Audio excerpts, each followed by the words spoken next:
G'day, I'm Dr. Tim Carey. I'm a controller, and so are you. Control matters. This short story is called The Difficulty of Self-Control is Conflict.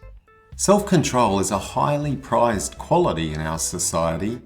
The ability to walk a straight and narrow path while resisting the temptation to deviate is something we admire in others and strive to attain for ourselves.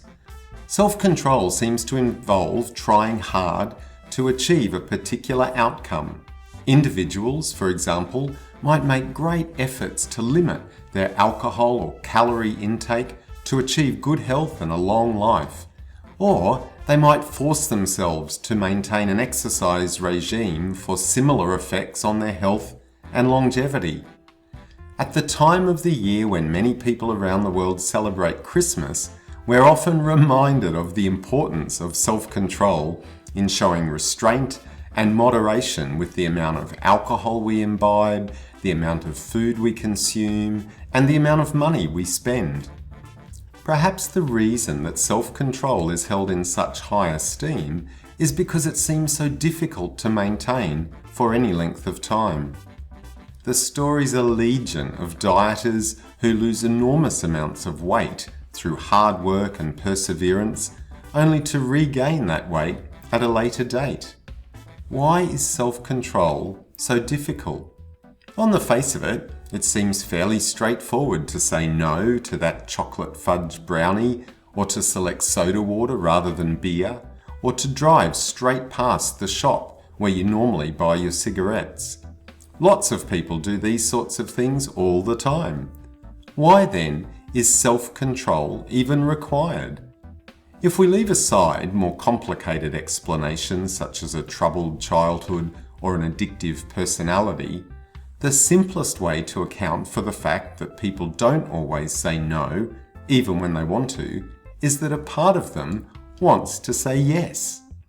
While Erica is on her diet, she might sincerely want to pass up that chocolate fudge brownie, but she may also want to savor again that delectable taste she enjoys so much.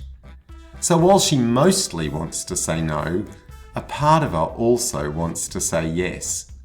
It's impossible to say both no and yes at the same time about the same thing, so Erica is left in the position of somehow making herself resist. That's where self-control comes in.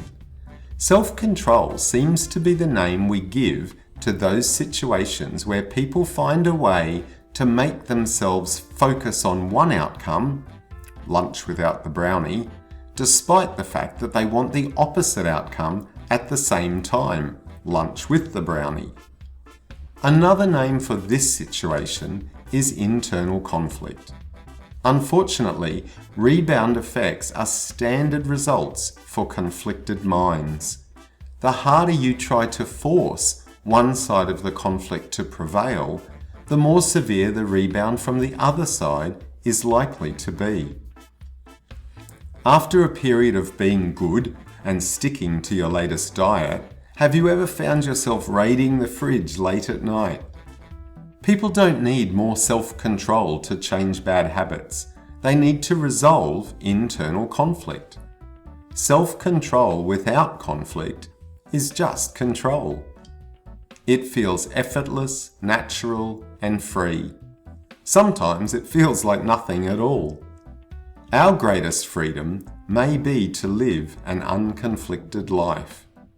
So, if there's a change you'd like to make, such as a habit to break or a routine to establish, and despite your best efforts, sooner or later you find yourself doing the very thing you're trying to avoid, don't try harder. Instead of setting out to be even more stubborn and strong-minded next time, spend a little while getting to know yourself better. Find out what's on the other side of your plans. Why do you keep apparently sabotaging yourself? What's important to you about one more glass of wine or that next cigarette? Discovering as much as you can about the opposing sides existing in your own mind will help to bring about solutions to the struggle.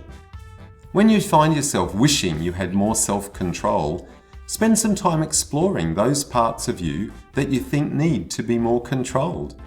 It may be that as you get to know them better, you'll discover the reasons and important purposes that put them there in the first place. It might even turn out that the purposes you discover are not so very different from the ones you are currently trying to achieve. So, what do you think about that? Bye for now.